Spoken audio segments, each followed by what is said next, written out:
It's comical, it's silly, it's funny, it's charming, it's cartoony, but let's think about it. When you talk, first of all, Texas, you're talking about just a group of people living in the desert for hundreds of years. Some of them hundreds of years, some of them are thousands of years. And it's quite obvious.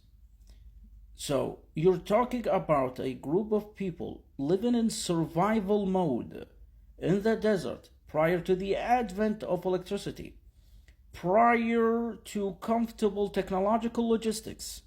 So, you are up against the vast desert where every resource is scarce.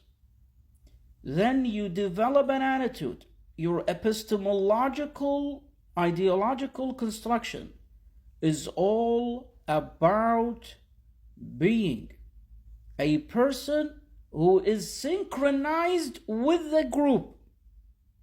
You got no time for claiming that you are an independent person, because logically, nobody ever is permanently an independent person. Being an independent person is a marketing fallacy that people in the city would love to strive for, as I do, as everybody else. But when you go down deep, all of us, our psychological, physiological, our everything makeup, it is impossible for you to thrive being all alone. You get to see, feel that, and it's become so undeniably powerful when you live in tough environments. When you live in tough environments, you have to cover everybody else's back because they do to yours as well. So you prioritize group synchronicity.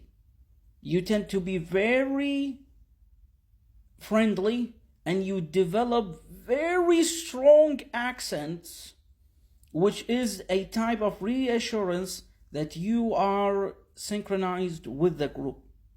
So having that shame detector going off so quickly about a lot of things, and probably people would say you're kind of overdoing it, you're not feeling what we're feeling, etc.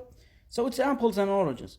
So you tend to have a lot of sociological elements that I see very present in us as well. So of course everybody advanced, we got countries, we got electricity, we got all of that sweet technology that facilitates our life, that makes us all comfortable. However, your roots still shape who you are, at least medically. When you talk about your medical history, it's your family's medical history as well. So your physiological, your psychological history is never severed from what made you who you are. All right? It wasn't a bubble bursting and then this is who you are. No. It's something that has a lot of continuity to it. So people in Texas, they have developed an attitude that got shaped by a similar circumstance that is in the Arab world, the desert side of the Arab world. Because if you're comparing other Arab nations, they have different atmospheres. They have some actually live in snow areas.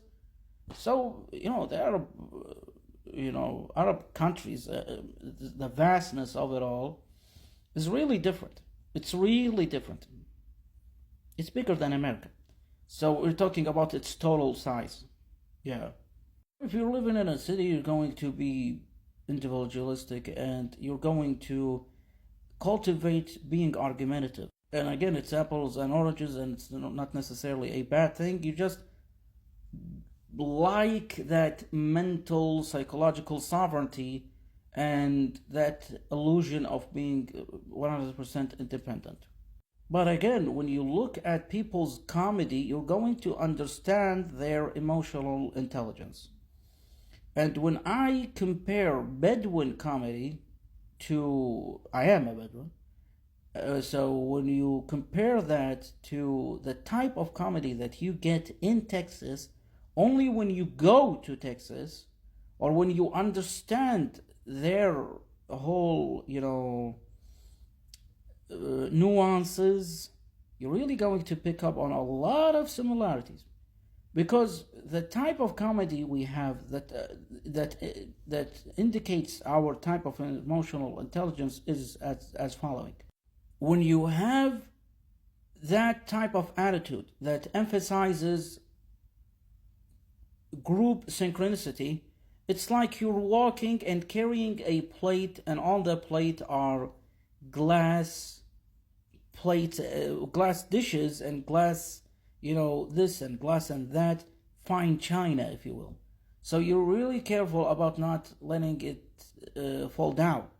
So it's not like you're walking on eggshells, but you're delicate about it because you worked hard on it.